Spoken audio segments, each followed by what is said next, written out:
Hello, I'm Soke Bob Martin.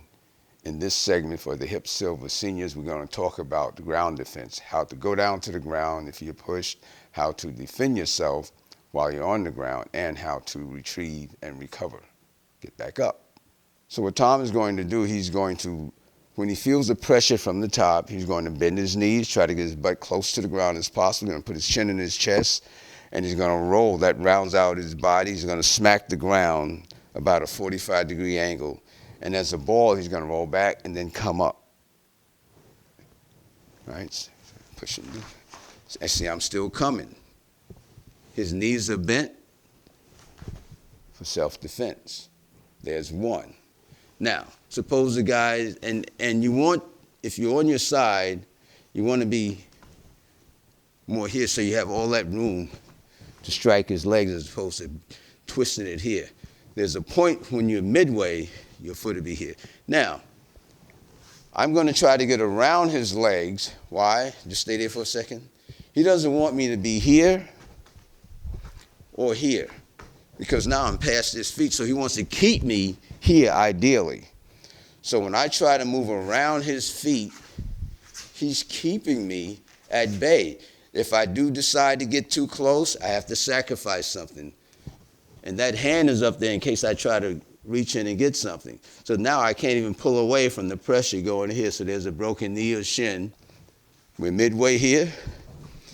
I have to deal with his legs. If I go on this side, he pushes with that hand. So he just spins on his behind on one cheek to keep me at bay. Now, once he gets enough room, he wants to come up. I'm going to show you one way to come up, then we're going to show another way to come up if you have physical problems coming up. So how are you going to come up from there? He comes up attacking. In this segment for the HipSilver seniors, we're going to talk about self-defense as it pertains to what you understand when you're attacked in the street. Basically, they have to give you something to get something. One thing you should keep in your head is that they have to give you something to get something. Unless they're popping off rounds from a distance with a pistol or a firearm, they have to give you something to get something.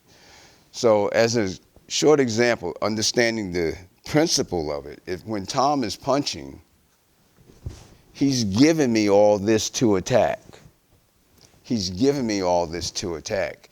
If he grabs me, I know where his hands are. Since they're not choking me, keep your hands there while you give me the rest of your body to attack. If he grabs me from the side, he's giving me all of this stuff. Okay. They're going to grab you, maybe push you. Boom, boom, boom, boom, boom. Right? So he's giving me stuff. I can't, if I break his grip from me, now I have to deal with him fighting with his hands. So my first thought is not to break his grip. My first thought is, what is he giving me? All of this.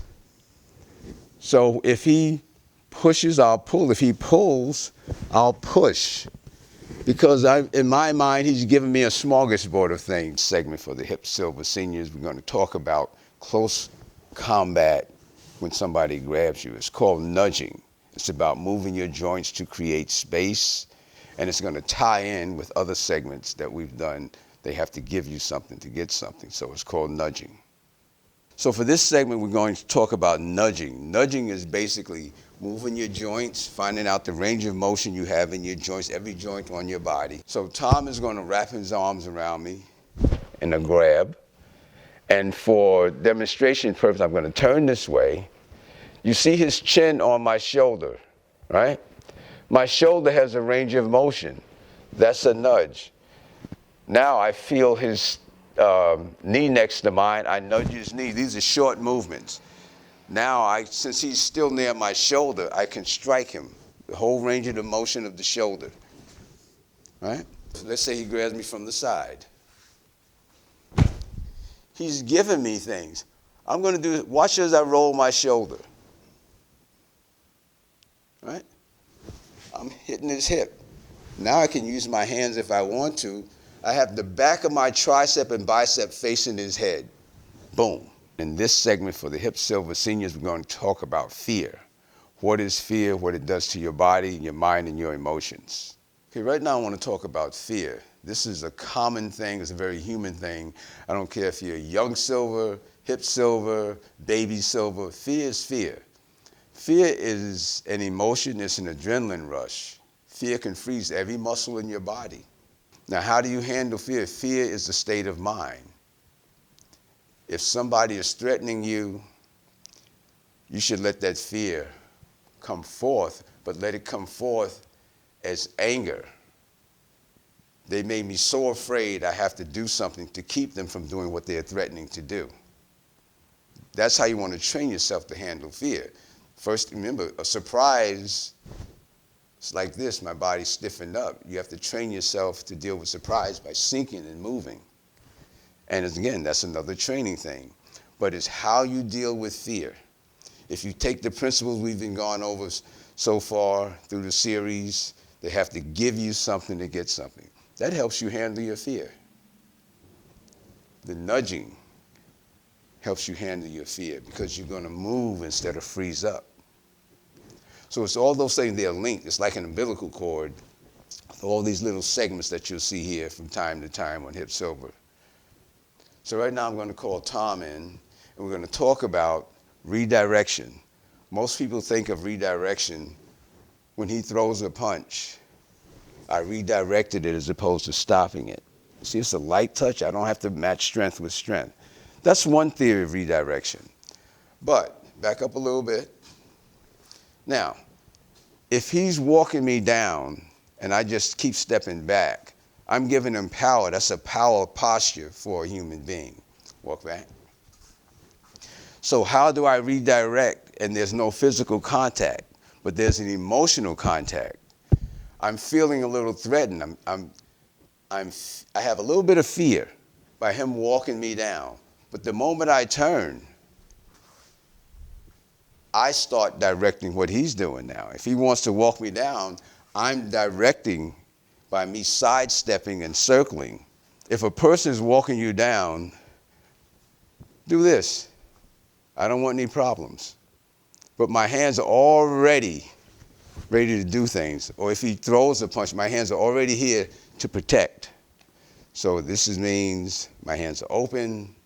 So right now we're going to talk a little bit more about cleaning off the ants. It's an exercise that you actually put your own techniques to it. So what Tom is going to do, he's going to act like he's wiping ants off his body, not with just his hand, but with his arms as well. Clean off the ants frantically. And don't wipe in a pattern, whole body. So he's wiping ants off his body, and he's spinning. Because if you spin a ball and try to drop something on it, it's just going to ricochet all over the place. So now, as I'm trying to either grab him, he's just wiping me away. If I try to punch him, he's redirecting all this stuff. Sure, I'm touching him, but look what he's doing. In this HipSilver segment for seniors self-defense, we're going to talk about fingers. They can be soft, but they can also feel like a steel rod when they're placed in certain spots of the human body. Fingers, they're considered somewhat delicate.